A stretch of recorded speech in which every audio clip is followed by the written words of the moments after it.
Kehilangan pekerjaan bukanlah sebuah hal yang menyenangkan. Begitulah yang aku rasakan ketika istri bosku memecat diriku. Maka perasaan itu masih terbawa, ketika aku harus mengikuti saran Big Narsi untuk kembali ke rumah bosku.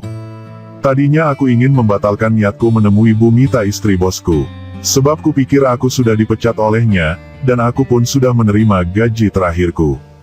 Lagi pula, saat diriku dipecat oleh istri bosku, aku merasa harga diriku seperti direndahkan olehnya. Aku dipecat tanpa ada alasan kesalahan yang telah aku lakukan.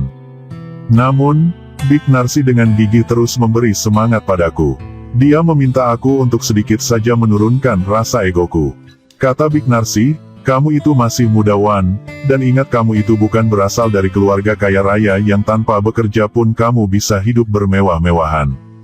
Kamu jangan egois hanya memikirkan harga dirimu, ingat di kampung masih ada ibu dan adik-adikmu yang membutuhkan kamu.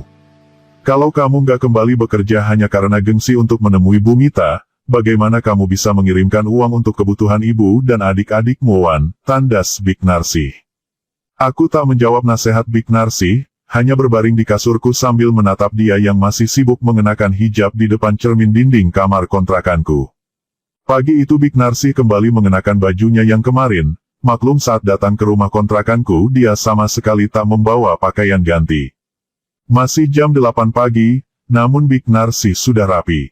Katanya hari ini aku harus mengantarkannya pulang ke rumah bosku, sekalian aku menemui istri bosku. Aku harus menjelaskan duduk perkara sebenarnya kepada Bu Mita, sebagai syarat agar aku bisa diterima kembali bekerja di sana. Big Narsi masih terus berbicara sambil bercermin memasang hijabnya, rambutnya masih terlihat basah sehabis keramas, wangi sampo terbawa tiupan kipas angin ke arahku. Bibik ngomong gini bukan untuk siapa-siapa Wan, tapi untuk kebaikan diri kamu sendiri. Sayang loh kalau kamu berhenti bekerja pada Pak Heru dan Bu Mita. Zaman sekarang susah cari pekerjaan, apalagi di tempat bos kamu gajinya kan lumayan Wan, ujar Big Narsi. Aku masih tak menjawabnya, hanya menopang kepalaku dengan dua tangan sambil memperhatikan ocehannya. Big Narsi kelihatan kesal karena pembicaraannya seperti aku abaikan begitu saja. Dengan wajah cemberut dia menoleh ke arahku lalu melangkah mendekatiku. Kamu itu diajak bicara Bibik malah dicuekin, kamu emang nyebelin deh Wan, udah bangun dan mandi dulu sana. Pokoknya hari ini kamu harus antar Bibik ke rumah Bu Mita, katanya. Big Narsi menarik tanganku bermaksud menyuruh aku bangun dan beranjak mandi dan siap-siap mengantarkannya ke rumah bosku. Tapi karena aku sengaja nggak mau dan tetap saja rebahan, kami akhirnya jadi saling tarik-menarik.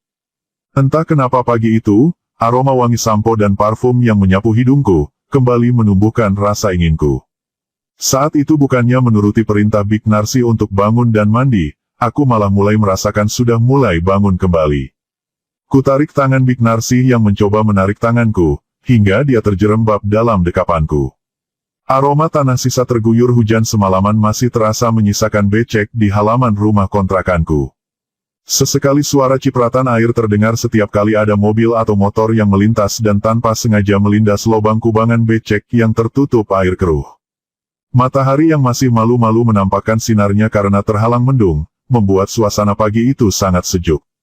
Aku berharap hujan kembali turun pagi itu, anganku berhayal untuk bisa kembali melewati kebersamaan semalam bersama Big Narsi. Bukankah wanita memang selalu seperti itu? Selalu meluapkan perasaan dan kekesalannya dengan segudang ocehan yang terkadang membosankan. Namun di lain sisi, sikap tegas dan galaknya bisa luntur dan berubah manja kekanak-kanakan jika batin mereka sudah menemukan rasa nyaman yang diinginkan. Dan pagi itu, sebuah pelajaran yang tak pernah ada dalam pelajaran yang kuterima hingga tamat SMA, akhirnya aku dapatkan dari Big Narsi. Cukup lama suara kendaraan berlalu lalang di depan rumah kontrakan, seperti ingin menutupi suara merdu Big Narsi di kamar kontrakanku. Wan kamu bandel ah, Bibik udah keramas loh Wan, kata Big Narsi dengan mata melotot padaku. Ya maaf Big, habisnya Bibik kalau lagi marah malah semakin kelihatan aura kecantikannya sih, saya jadi baper Big hehehe, balasku.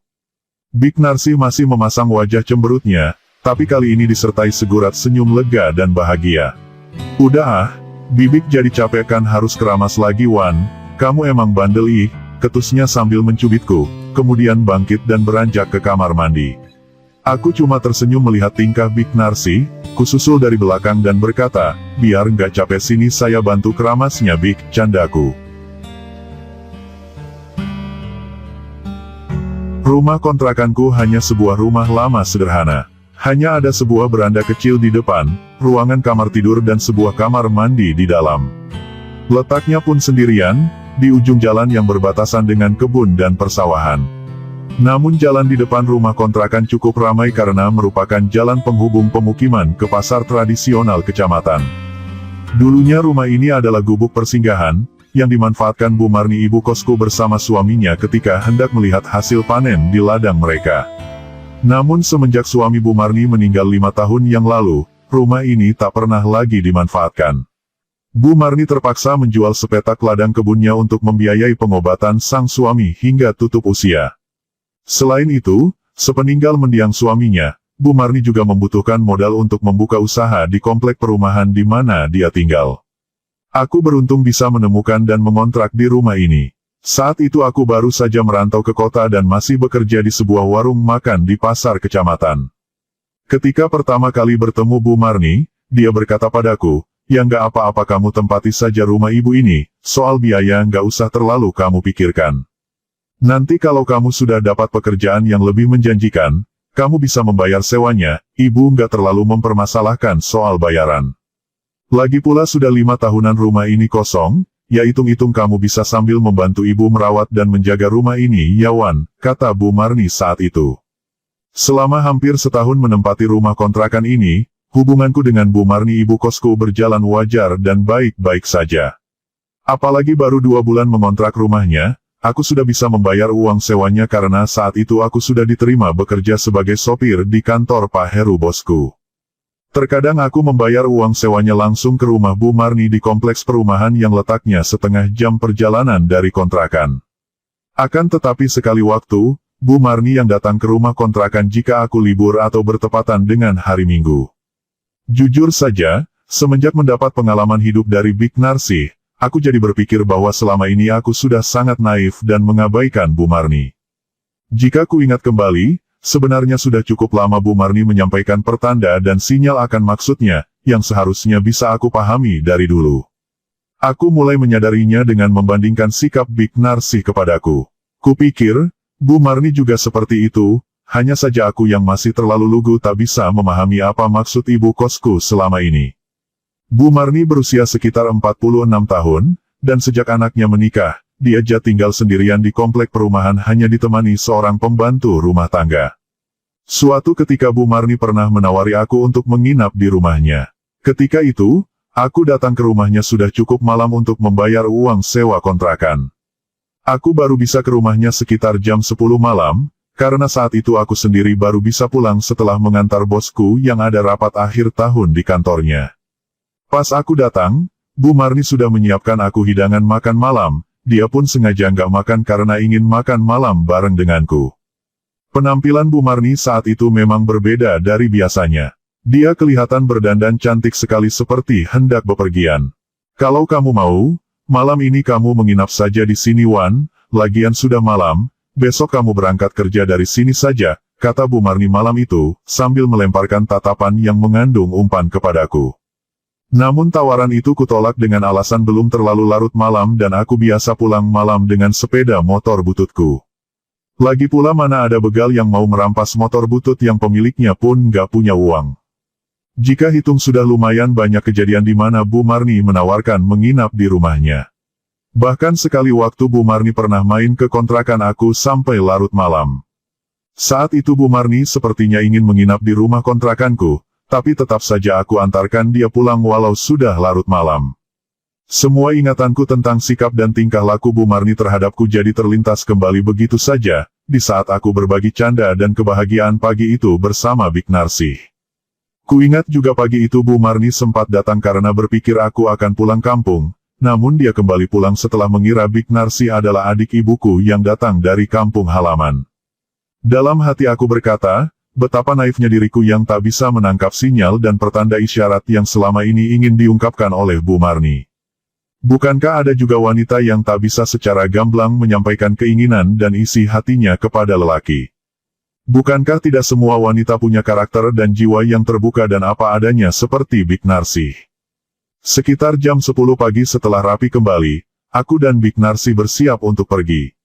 Rencananya aku akan mengantarkannya pulang ke rumah bosku, sekalian aku menemui istri bosku. Namun saat hendak menghidupkan sepeda motor, Bu Marni ibu kosku ternyata datang lagi ke rumah kontrakanku. Dia menyapa kami setelah memarkirkan mobilnya di halaman kontrakan. "Loh, mau pada kemana toh? Ini ibu bawakan nasi padang untuk sarapan," katanya sembari membawa bungkusan plastik berisi makanan. "Ajak dulu bibikmu makan Wan, ibu tahu kalau kamu juga pasti belum sempat beli sarapan makanya ibu belikan, sekalian ibu pingin ngobrol sama adiknya ibumu itu," tambahnya.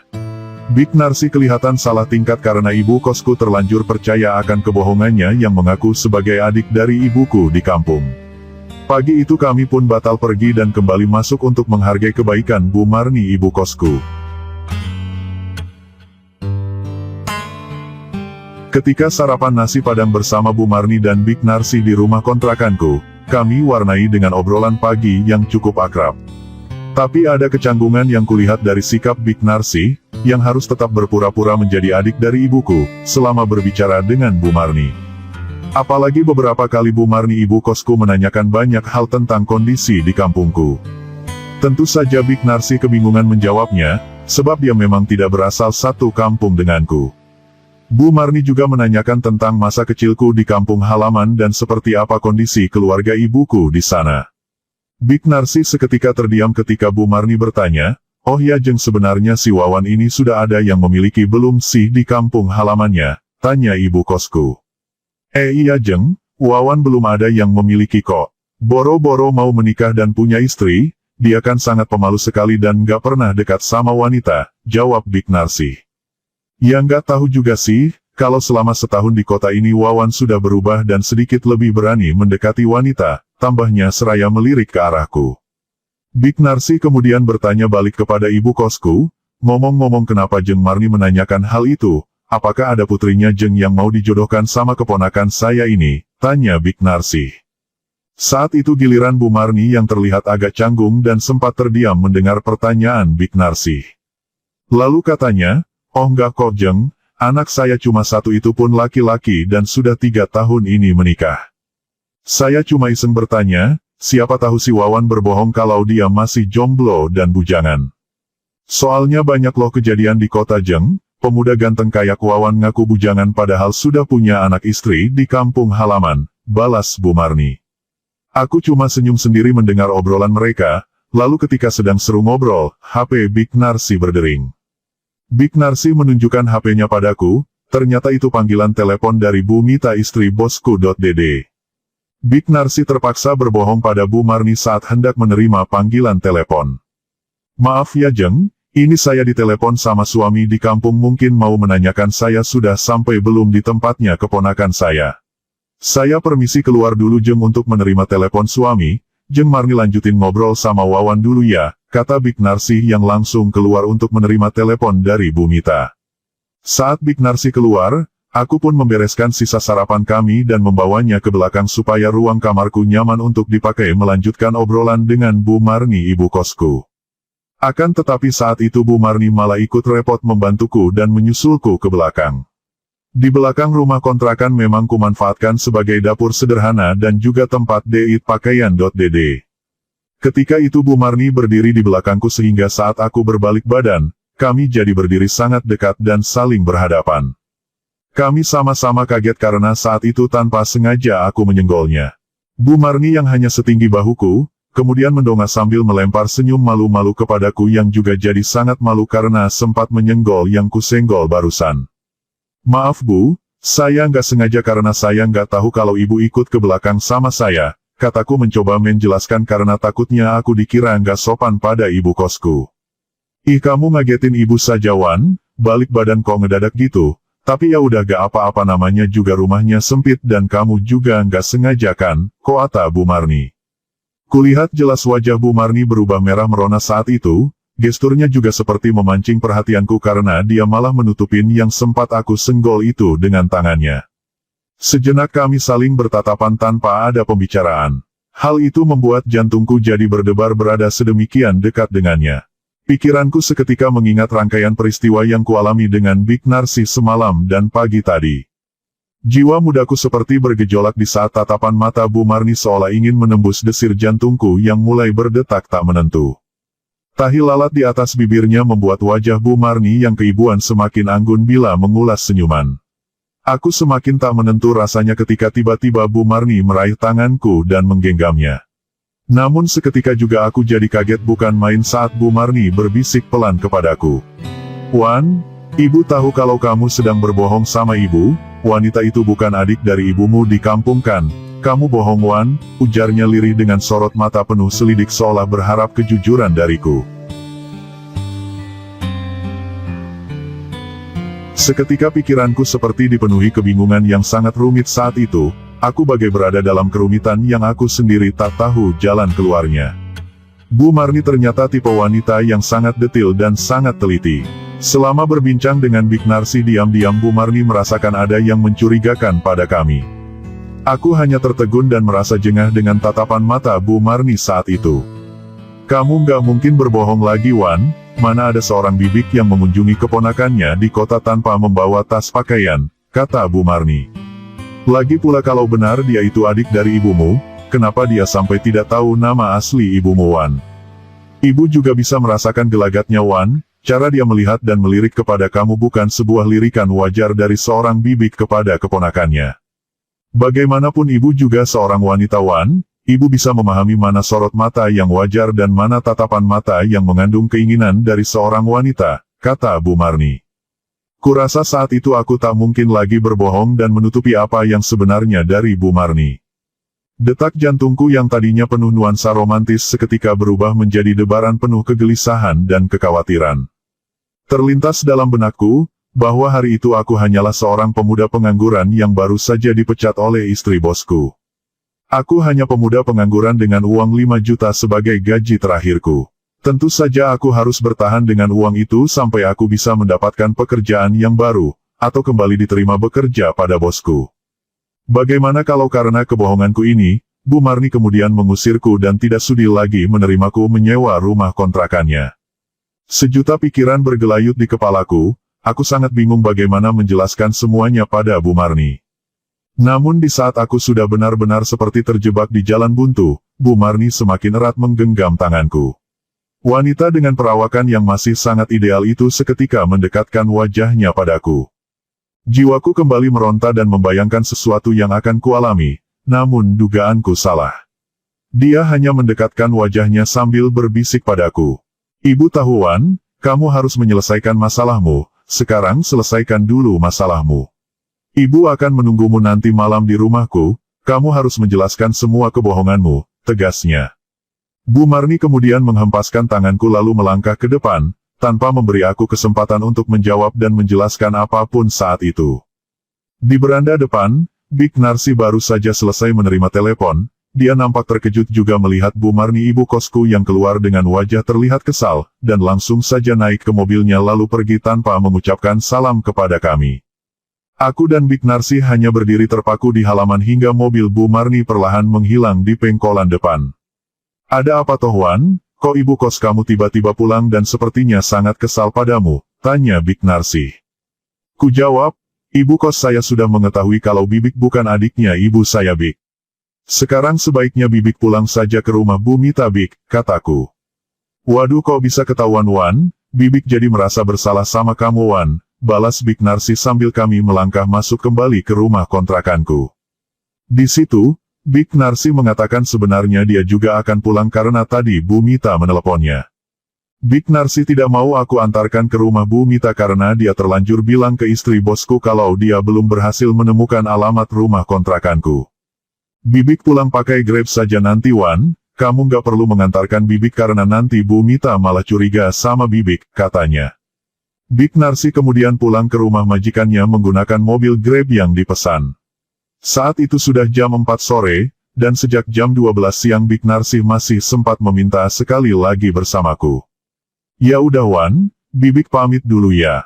Kalau kelamaan di rumahmu Bibik jadi capek harus keramas terus Wan hehehe," ujar Big Narsih yang kemudian menghilang bersama mobil Grab yang ditumpanginya. Sore itu, aku jadi bingung mau ngapain di rumah kontrakanku. Ya seperti biasa jika nggak ada kerjaan akhirnya aku manfaatkan waktu untuk membersihkan halaman dan pekarangan belakang. Dalam hatiku pikir mungkin ini hari terakhir aku bisa bersih-bersih di rumah kontrakanku. Sebab pasti malam nanti Bu Marni akan mengusirku dan memintaku untuk angkat kaki dari rumah kontrakan ini. Malamnya, seperti yang diminta oleh Bu Marni aku pun datang ke rumahnya di kompleks perumahan yang jaraknya sekitar setengah jam perjalanan dari rumah kontrakanku. Aku sampai di rumah Bu Marni jam 8 lebih sedikit, dan saat itu Bu Marni sendiri yang membukakan pintu, bukan pembantu rumah tangganya. "Masuk Wan, ibu sudah menunggumu dari tadi kenapa baru muncul?" kata Bu Marni dengan wajah cemberut mempersilakan aku masuk ke rumahnya. "Maaf Bu, saya baru saja membersihkan rumah dan menyiapkan pakaian saya, agar saat saya pergi rumah kontrakan ibu sudah rapi dan tidak berantakan," kataku setelah aku duduk di kursi ruang tamu. Malam itu Bu Marni diam saja mendengarkan aku bicara seperti itu. Dia hanya mengulas senyuman yang aku tidak bisa memahami maknanya. Bu Marni ibu kosku terlihat berbeda penampilannya malam itu, mengenakan gaun panjang tanpa memakai hijab. "Kenapa kamu mau pergi? Ibu kan gak akan menyuruhmu keluar dari rumah kontrakanmu Wan?" tanyanya setelah sekian lama tersenyum padaku. "Iya Bu, ibu memang tidak menyuruh. Akan tetapi saya sadar diri Bu, saya sudah berbohong dan berbuat kesalahan di rumah kontrakan ibu," jawabku.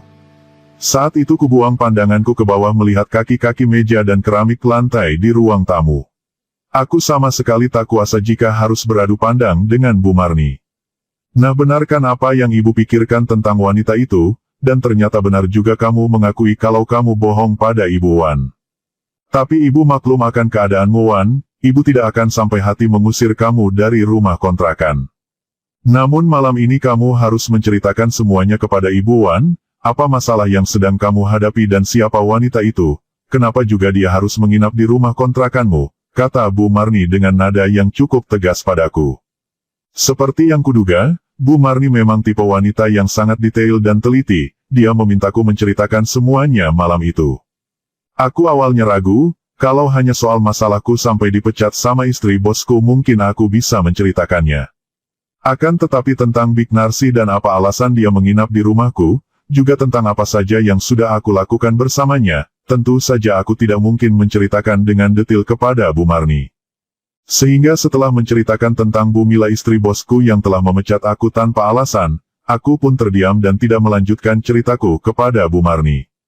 "Maaf Bu, apa saya juga harus menceritakan tentang Big Narsih? Saya benar-benar merasa bersalah Bu, sebab saya sudah sampai seperti itu dengan seorang wanita yang masih memiliki anak dan suami," kataku.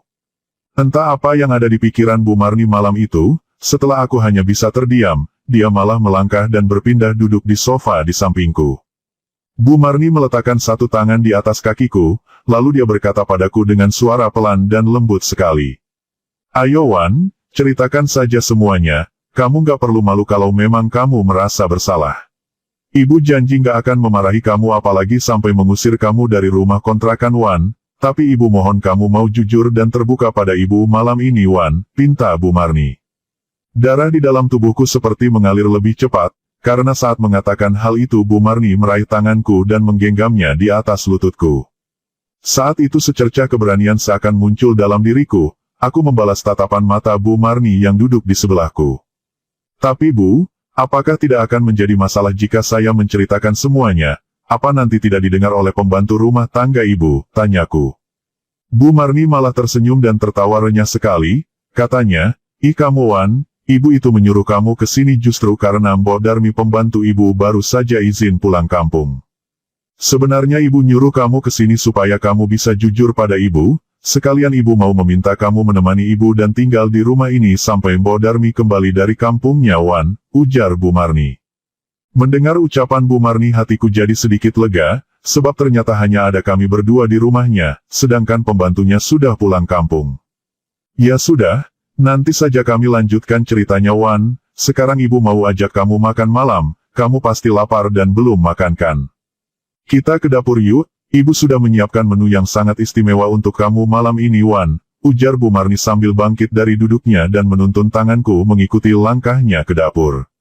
Kulihat di meja makan sudah tersedia menu yang sangat lengkap untukku, termasuk ikan bawal tebal dan kerang basah kesukaanku. Selain itu Bu Marni juga sudah menyediakan hidangan penutup, kulihat buah melon dan pepayanya lumayan besar dan sangat menggugah seleraku. Selama Pak Heru bosku berada di Jakarta, aku di kota ini seperti sedang liburan panjang nggak ada kerjaan.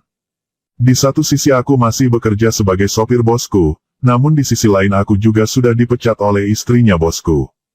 Dan selama bosku ada di Jakarta, aku jadi mendapatkan banyak informasi dan pengalaman dalam hidupku.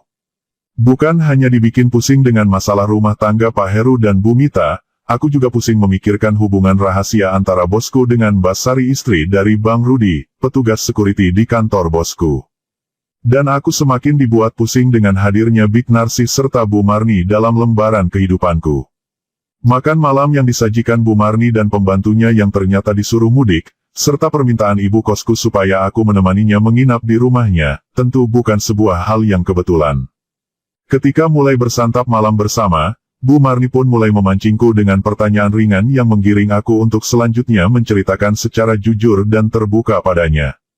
Hingga pada suatu ketika Bu Marni pun bertanya padaku, "Kamu kok bisa siwan dengan Big Narsi itu? Ibu nggak menyangka ternyata kamu bisa seperti itu dengan wanita yang jauh lebih berusia dari kamu Wan," katanya. "Iya Bu, nanti akan saya ceritakan alasannya, tapi sekarang saya makan dulu Bu, sebab kata orang tua nggak baik loh Bu kalau makan sambil berbicara, apalagi membicarakan sesuatu yang seperti itu Bu," jawabku. "Ih kamu ini ternyata memang nyebelin ya Wan, ibu kan penasaran sama kamu, tapi ya udah deh kamu habiskan dulu makannya. Tapi janji ya Wan malam ini kamu akan menceritakan semuanya kepada ibu, soalnya ibu penasaran sekali sama kamu kok bisa-bisanya kamu seperti itu sama pembantu bos kamu." "Iya Bu, nanti saya janji akan menceritakan semuanya kepada ibu, bila perlu saya akan melakukan reka ulang kembali Bu, supaya ibu nggak penasaran lagi sama saya hehehe," candaku pada Bu Marni. Meski usianya sudah 46 tahun, namun pesona kecantikan Bu Marni kupikir masih mampu membuat kaum Adam yang melihatnya akan berdecak kagum. Wajahnya keibuan dengan sepasang mata bening dan lentik, sebuah tahi lalat di bibirnya menambah rasa manis pada wanita berkulit putih bersih itu. Apalagi malam itu, Bu Marni mengenakan gaun panjang, namun dengan kerah yang rendah sebatas bahu. Pemandangan gunung salju seperti menggoda mata untuk memandang dan dimanjakan oleh panorama keindahannya. Kulihat saat dia berjalan, ada belahan yang sengaja didesain untuk memudahkannya melangkah dengan gaun panjang berwarna biru muda itu. Yang kubayangkan, seandainya saja rambut panjangnya yang hitam tidak diurai lepas, tentu aku bisa melihat kulit halus di belakang punggungnya. Semua lamunanku mendadak buyar ketika Bu Marni menepuk pipiku. "Kamu kenapa Wan, kok malah bengong gitu sih? Awas nanti kesambet loh," katanya. "Oh ibu tahu, jangan-jangan kamu masih memikirkan Big Narsi itu ya, makanya sampai melamun sendirian kayak gitu." Ku jawab, "Maaf Bu, saya emang biasa seperti ini setiap kali abis makan enak pasti bawaannya ngantuk dan ngelamun. Saya tidak memikirkan siapa-siapa kok Bu, apalagi mikirin Big Narsi. Kalaupun harus memikirkan seseorang tentu yang ada dalam benak saya adalah Bu Marni ibu kos saya yang cantik dan baik hati," kataku. "Idih mulai deh kamu udah mulai berani ngegombal sama Ibu Wan. Ya udah piringnya biar besok pagi saja Ibu cuci dan bersihkan. Sekarang kita lanjutin obrolan kita ya Wan." "Iya Bu, saya nurut saja terserah Ibu, lagian saya juga kan saat ini sedang menganggur Bu nggak punya pekerjaan." "Ah kamu masih muda kok sudah gampang menyerah gitu, kalaupun nanti kamu nggak dapat kerjaan, kamu boleh kok kerja sama Ibu, jadi sopir pribadi Ibu Wan." Bu Marni terus saja bicara sambil menggandeng tanganku melangkah meniti anak tangga ke lantai 2 rumahnya. Aku seperti pemuda kampungan yang baru merasakan masuk di kamar yang cukup mewah bagiku. Bukan hanya luas dan sangat rapi dengan pendingin udara yang sangat sejuk. Kamar Bu Marni juga sangat lengkap dengan lemari dan meja rias mahal. Dan tentu saja sebuah ranjang yang kelihatannya sangat empuk dan bisa membuat tidur nyenyak dengan mimpi yang indah. "Bu, kenapa Ibu membawa saya kemari? Lebih baik saya tidur di kamar pembantu saja Bu, atau di sofa depan televisi," kataku. Bu Marni nggak menjawabku, Sepertinya dia sangat paham dengan apa yang sedang kupikirkan saat itu. Santai saja Wan, lagian lebih nyaman kalau kita berbicara di sini kan, daripada di luar banyak nyamuk. Sebentar ya Wan, ibu tutup dulu pintunya, takutnya nyamuknya pada nakal dan ikut masuk, bisik Bu Marni. Setelah hampir setahun mengontrak rumahnya dan mengenalnya, baru malam itu aku akhirnya benar-benar mengenal Bu Marni. Kurasa baru malam itu juga Bu Marni benar-benar mengenal diriku, karena semuanya aku ceritakan tanpa ada yang kututupi. Bu Marni duduk di sampingku, secara perlahan satu persatu cerita hidupnya dibuka di hadapanku. Kamu tahu kan Wan, ibu sudah 5 tahun hidup sendiri setelah suami ibu meninggal dunia. Ibu nggak punya teman ngobrol dan lawan bicara lagi di rumah ini Wan. Dulu kehangatan ranjang ini selalu menciptakan cerita yang indah untuk ibu bersama mendiang suamiku Wan, namun kini hanyalah sebuah pembaringan sunyi yang hanya bisa membuat nyenyak tidur raga ini namun tetap saja tak mampu menepis gelisah di batin ibu, kata Bu Marni. Malam itu, aku jadi mengerti satu hal lagi tentang wanita yang terkadang batinnya bisa menjaga kasih sayang dan kesetiaannya pada orang yang disayangi, walaupun sudah terpisahkan oleh ajal dan maut. Namun raga mereka tetap saja tak mampu bertahan menerima kenyataan untuk harus merana sendirian. Malam itu aku seperti terbuai dengan semua cerita Bu Marni akan masa lalunya. Hingga tepat jam 12 malam, Bu Marni pun berkata padaku, "Kalau saja dari dulu ibu tahu kamu ini bisa seperti itu dengan wanita yang lebih berusia dariku, pasti ibu nggak akan sungkan dan canggung bila ingin membicarakan hal ini sama kamu Wan," bisiknya. "Tapi Bu, saya hanya bisa mendengarkan cerita ibu tanpa bisa memberikan solusi Bu. Sebab saya sendiri sama sekali belum pernah menikah dan membina rumah tangga, jadi saya nggak bisa memahami apa yang ibu rasakan," balasku. "Kamu cukup diam saja Wan, ibu sudah sangat bahagia kok kamu mau mendengar semua cerita ibu, walaupun ibu yang aktif bicara dan kamu cukup diam saja Wan. Sekarang kamu matikan lampunya ya Wan, setelah itu kita lanjutkan pembicaraan kita," pinta Bu Marni. Dan terdengar suara kletek-kletek, menandakan lampunya padam. Suasana menjadi gelap, dan kami pun melanjutkan semua cerita yang semestinya dibicarakan sampai selesai. Selama Mbok Darmi pembantunya pulang kampung, selama itu pula aku menemani Bu Marni ibu kosku di rumahnya yang lumayan besar. Sambil aku menunggu bosku yang belum juga pulang dari Jakarta, dan menunggu kapan istri bosku akan memanggilku untuk kembali bekerja pada bosku. Tapi selama itu juga aku tetap saja masih penasaran dengan cerita rahasia antara bosku dengan Mbak Sari, istri Bang Rudi, anak buah bosku itu.